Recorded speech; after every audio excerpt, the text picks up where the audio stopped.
If you'll recall in the last episode, I discussed selling my house in the US, and when we left off, I finally had what seemed like quite a reasonable offer on the house. However, I mentioned that this is when things got crazy. Well, let's find out just how much. Nothing annoys me quite like people who don't communicate. Now add on top of that the stress of an overseas move on a fixed timeline, and sellers of your hopeful new home in the Netherlands who are also stressing out that you won't have the money in time, which would mean they in turn wouldn't have the money they need to buy their house. Getting any sort of timely communication from the buyers and the realtor was a study in massive frustration. The buyers both apparently worked multiple jobs and supposedly were difficult to reach. The realtor, despite working just one job, was just as bad. We did finally get a signed agreement, which is a process which required my realtor making an ultimatum with a fixed date and time. They were relatively quick to get their inspection done.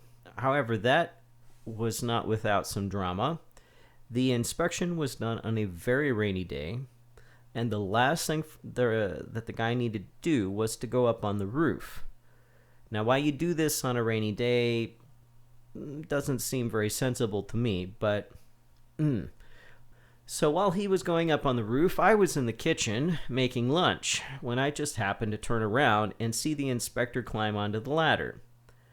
I watched with horror as the ladder slipped out from under him, sending him rapidly plunging to the deck, narrowly missing hitting his head on the porch.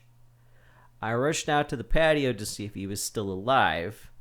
Given the potential for a neck injury, I didn't want to move him, but I also felt really bad for him lying there moaning in pain in the rain. He was able to move himself into the screened porch area while I went and called emergency services. Fortunately, the ambulance arrived quite quickly because it's actually parked at the fire station at the end of my block.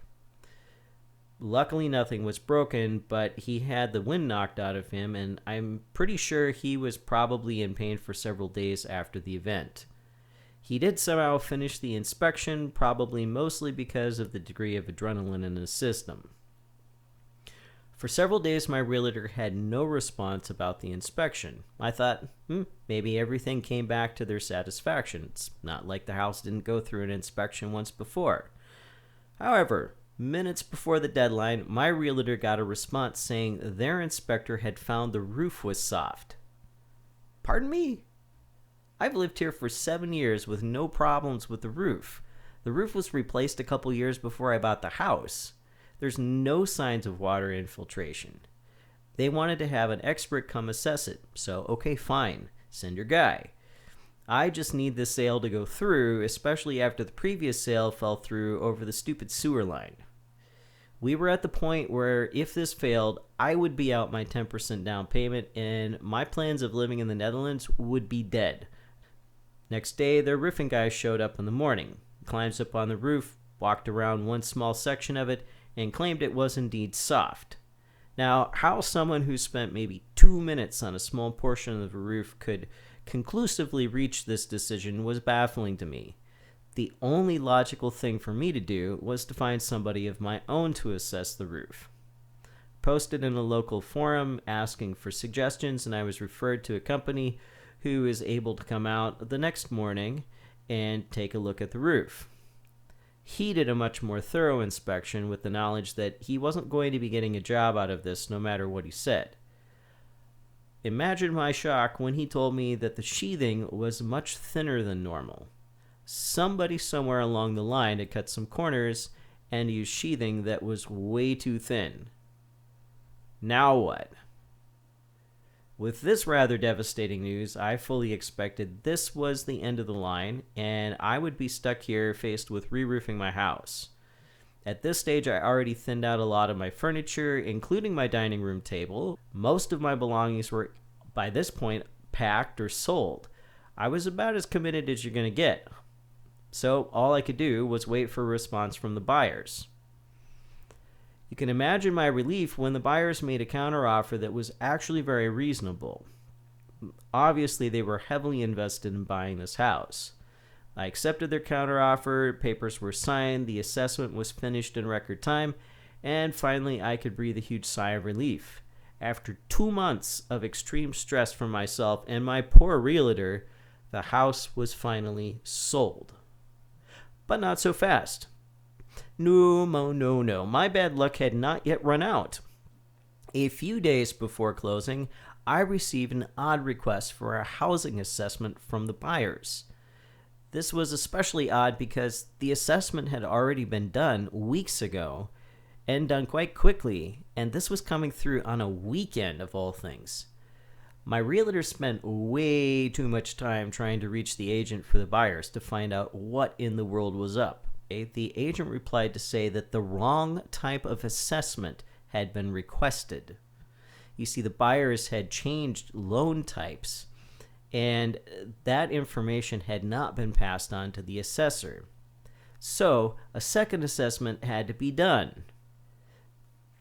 The poor assessor had to leave a family event on a Sunday afternoon to rush over to finish the very last-minute assessment, like as in 2 days before the closing, all while hobbling on a broken foot.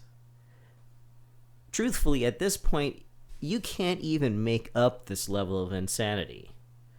Luckily for me, the assessment came back fine, but that was completely unnecessary stress on top of all of the other stress.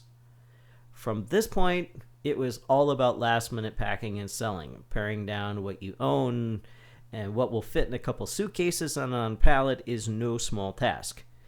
Every time I thought I was nearly done, I would realize I was nowhere close.